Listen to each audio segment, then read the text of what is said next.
Thank you, everybody, for coming to the Aaron Torres Podcast YouTube page. I do have one quick favor before we get to the video that you came here for, and that is very simply this. You see that little red subscribe button below this video? Go ahead, smash that subscribe button. It really does help me. It really does help this channel grow and my audience grow. So go ahead and hit that red subscribe button. And now, here is the video that you came here for. I said, normally on a Monday in November, especially after Thanksgiving, you got to talk college football, right? Normal year, we get the Iron Bowl, we get Michigan, Ohio State, we get this, we get that. But college football, I felt like, was pretty quiet. Alabama did what they were supposed to do. Notre Dame did what they were supposed to do. So let's open with college basketball, and let's open with the most surprising result of the early college basketball season, which is Richmond going to Kentucky and just beating that behind. Final score 76-64. And if you watch this game, I want to make one thing abundantly clear. There was nothing fluky about this game. This was about Richmond. This was about Richmond being the better team. This was about Richmond deserving to win. And if you're unfamiliar with Richmond, what you need to know, they're kind of one of those older, veteran, confident teams. Really, like, they're almost like a college basketball cliche, right? Like, they don't really have any NBA players. Their guards are a little small. Their big guy, who Jimmy Dykes said looked like a hot yoga instructor, and I laughed out loud. He's not an NBA player, but he's a very good college player. They're just older. They're more confident. And they came into Rupp Arena, and they played a great game, right? There have been times throughout these last few years in college basketball where we see a weird upset and we say, as an example, right? Kentucky-Evansville last year. Kentucky was coming off a big win over Michigan State. They had a bunch of guys injured. And so, you can kind of understand how Kentucky loses to Evansville. It's fluky, it's weird, whatever. This was not that. Richmond was the better team. They were the deserving team. And to be honest, after I looked at the box score, I was kind of surprised that it was, frankly, even as close as it was. How about this? You want to know how a team, the number 10 team in the country, gets upset at home? And I probably should stop calling it upset because, again, Richmond was the better team. They get upset when Richmond shoots better from the field, better from three, better from the foul line, has more assists than the opponent, and fewer turnovers. Like that is the recipe to just lose a game if you're Kentucky. That is exactly what happened, and that is why Richmond won this game. I'll be honest, when I looked at the box score after the game, I was actually kind of surprised that it was even as close as it was. Because Kentucky, when you shoot a lower percentage in every single category, they have more turnovers and fewer assists, you're going to lose just about every game you play under that category, and that's exactly what happened with Kentucky. The crazy thing is, if you watch this game, it actually started out on a positive note for Kentucky. We all know what Kentucky's about. For people who aren't super familiar with their depth chart or roster, they are once again a heavily freshman-dominant team. There's only one player back from last year's roster. His name is Keon Brooks. He is out with an injury right now. They did add a couple transfers, and to Kentucky's credit, they fed their best transfer, Olivier Sarr, early. This was the kid who was at Wake Forest. He averaged 14 points a game at Wake Forest last year, and they just went to him early. Just dropped it in the block, and he did what he does. Dunks, putbacks, spin moves. He just looked the part of a fourth, fifth-year senior grown man on the court against other grown men. And if Kentucky had continued to just do that, they probably would have won the game. They were also playing really well defensively, taking advantage of their size advantage, of their athleticism advantage. And Richmond by no means looked out of sorts, but they just couldn't get into what they wanted to do. Then the second half came, and chaos ensued. Kentucky went away from the game plan, stopped feeding Sarr, frankly, basically stopped running offense at all. And so to me, when you look at the second half, it was very much like what could be a worst-case scenario for Kentucky. They look like a team that is mostly freshmen, that have not played together, that did not have scrimmages, that did not have exhibitions, that did not have a normal practice schedule over the summer, and then beyond that, really couldn't hang out off the court either because of the COVID pandemic that we're currently in. And so when you factor in that they're young, that they're inexperienced, I'm not really totally surprised that they played the way they did in the second half. They had a bunch of freshmen playing like freshmen. Terrence Clark, their five-star wing, a little bit of over-dribbling at certain points. Devin Askew, their starting point guard, kind of just sloppy with the ball. He only had 2 turnovers, but he didn't really run an offense. He wasn't really a leader, which is not a criticism. Not a criticism. Second college game, I get it, but that is the reality of who Kentucky was on Sunday and where they were. And again, when you look at what happened, when you look at the box score, it probably shouldn't be a surprise that they lost. This was almost, I was thinking about it after, it was almost the perfect recipe how the older veteran team upsets the younger, quote-unquote, more talented team, right?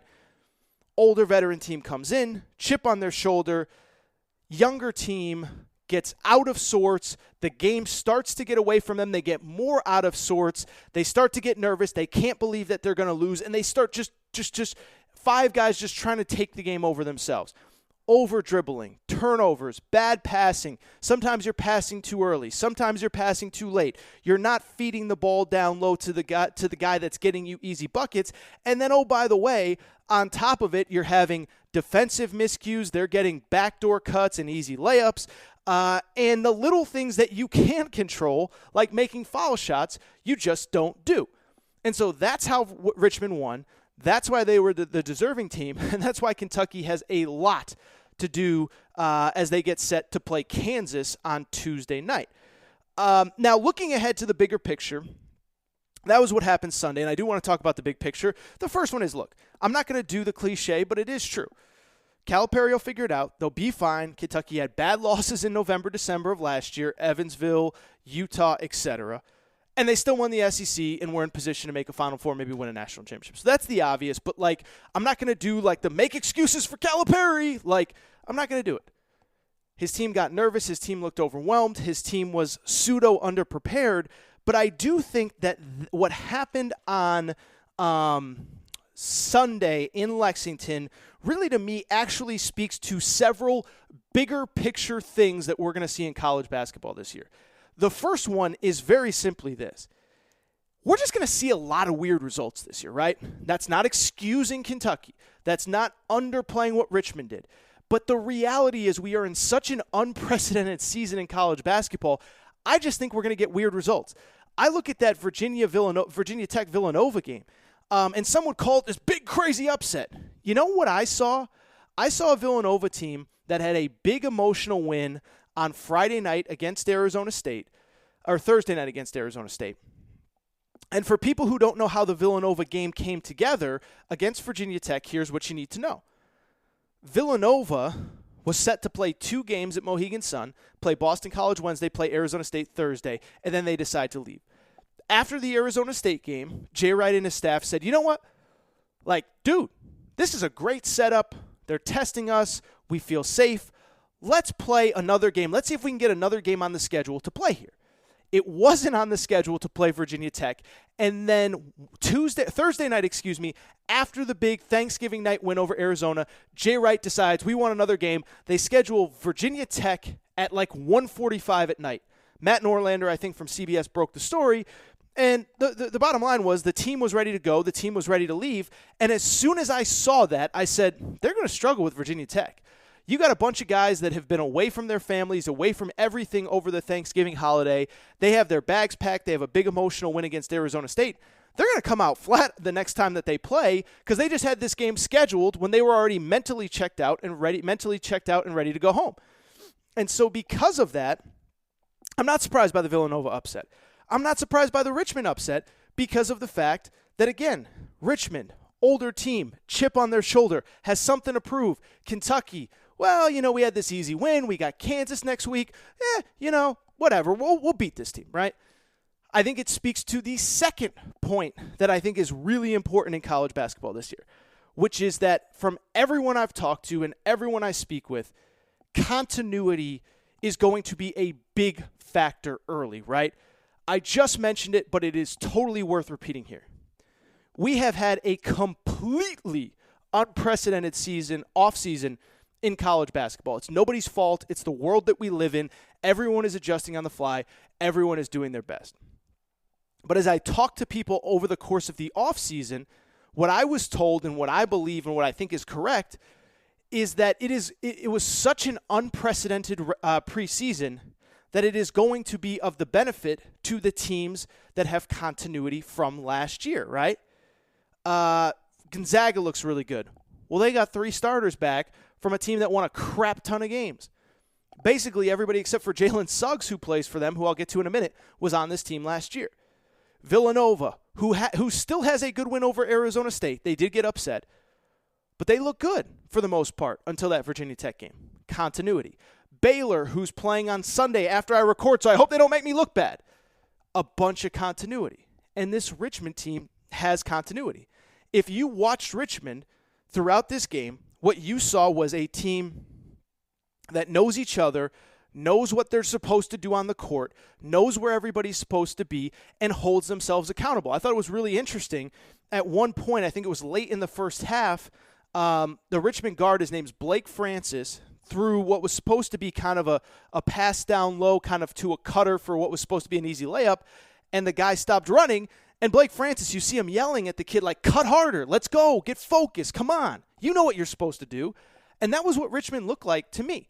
Just a team full of older dudes that know what they're doing, know where they're supposed to be, know where they're supposed to be going, and executed. And they just flat out executed, and they got a bunch of easy layups, a bunch of open three-pointers, and that is how you win at Rupp Arena when you're playing Kentucky. I mean, that's how you beat anybody, right? Bunch of easy layups, bunch of uncontested three-pointers. And then the third thing I would say is this, and this isn't really about this season specifically, but I do think it's an interesting story in the bigger picture of college basketball. And it's something that I'm guilty of, so I'm not trying to paint a picture and put it on everybody else's plate. But we spend way too much time hyping up freshmen in college basketball. And we spend way too much time not giving credit to the older teams. And these freshmen, I believe, in many cases, buy into their hype too much. And that's not a knock on Kentucky's freshmen. It's not a knock on their young guys, B.J. Boston, Terrence Clark, McDonald's All-Americans, who are going to be lottery picks, Devin Askew, their point guard. It's not a knock on them. It's not a knock on Jalen Suggs at Gonzaga. It's not a knock on Evan Mobley at USC. It's not a knock on Cade Cunningham. But college basketball is harder than people think, right? We have done this thing in the media where we just try to tear down college basketball, where it's of no benefit to these players, where it doesn't help these players, it doesn't make them better. Just get them to the NBA. Get them paid. And yeah, if my son had the opportunity to get to the NBA, I would want him there as fast as possible. But it's a situation where I don't know if we're skipping a step necessarily, but we're underselling how important that step is, in that when you get to college, it doesn't matter how good you are, unless you're a generational, once-in-a-blue moon talent like Zion Williamson, like Anthony Davis, like Kevin Durant, like Derrick Rose, it's going to be a struggle for you. And I think back, it's funny, I think back a few weeks ago, I did have Rick Barnes on the podcast, and Rick Barnes was talking about this. He's like, yeah, we got 3 5-star freshmen, but they don't know who John Fulkerson is, but then they get on the court with John Fulkerson, and they're like, oh my God, this kid's really good. And he's been here 4 years, and he's not in the league? And it's like, no, he's not in the league. He's not an NBA player. But just because you think you're an NBA player, and just because you might be an NBA player, doesn't mean that it's not going to be really hard in college basketball. And so when I look at this game, that's what I saw from Richmond. Richmond doesn't have a guy that's going to play in the NBA. Not that I don't think. Their 2 guards are 5'9" and 5'9". They're listed at 6 feet, but at best they're 5'9".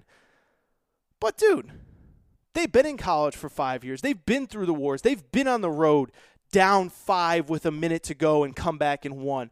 They've played at Dayton with Obi Toppin. They've played last year against Alabama and some other teams that were really good.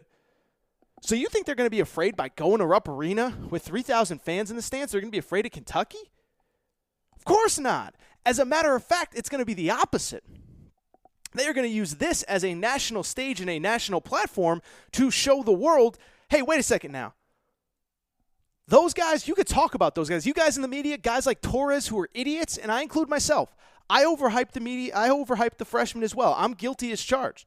But I'm just telling you, they look at the mock drafts. They look at the recruiting rankings, and they say, you think I care where this guy's going to get drafted? You think I care that this guy had this many offers coming out of high school and chose Kentucky over Duke and Florida and Maryland and Virginia? Screw those guys. I'm going to show those guys, as a matter of fact, who the real hoopers are, who the real ballers are, who is the guy that they're going to remember even 10 years from now when they're in the NBA. They're going to remember when they play Richmond. They ain't going to forget me. And that was the chip on the shoulder that Richmond had. And I do think it's something that we in the media, and again, I include myself. I'm not trying to say I'm perfect. I'm not trying to say I'm flawless. I'm not trying to say that I don't oversell or undersell certain things. But it's like that was the thing to me. Terrence Clark and BJ Boston have probably never in their lives played with guys in a meaningful game that are as big, as strong, as tough as those Richmond guys. Doesn't mean that the Kentucky guys won't get there eventually. Doesn't mean they won't make a lot of money when they get to the NBA and have a ton of success in the NBA. We all watch that bubble. But I do think that we oversell the freshmen and we undersell the older guys that have a chip on their shoulder and want to prove just how tough they are. And so in the bigger picture, I just want to give Richmond a ton of credit because this is the type of win that is going to resonate all year. Kentucky is eventually going to figure it out. And when Kentucky does figure it out, it's just going to look better and better for Richmond that they got this win. They showed they're a top 25 team. They showed that they belong in the national conversation. They showed they can make a deep tournament run. For Kentucky, it's a process. Like I said, they have no continuity from last year. They have no players that they can rely on when things go tough. I do think they'll be fine. I'm not going to undersell it in one direction or oversell in another direction. Calipari always figures it out, but you still got Kansas this month. You still got UCLA this month. You still got Georgia Tech, who apparently stinks this month. You still got some real opponents. Louisville obviously coming off a nice win. So I don't want to undersell what Richmond did. I don't want to oversell Kentucky that they're in a bad spot. But I do think this is a game that's a nice microcosm for college basketball this year. Weird stuff is going to happen. Veteran teams are going to prevail, and especially veteran teams that have a chip on their shoulder. All right, I do want to talk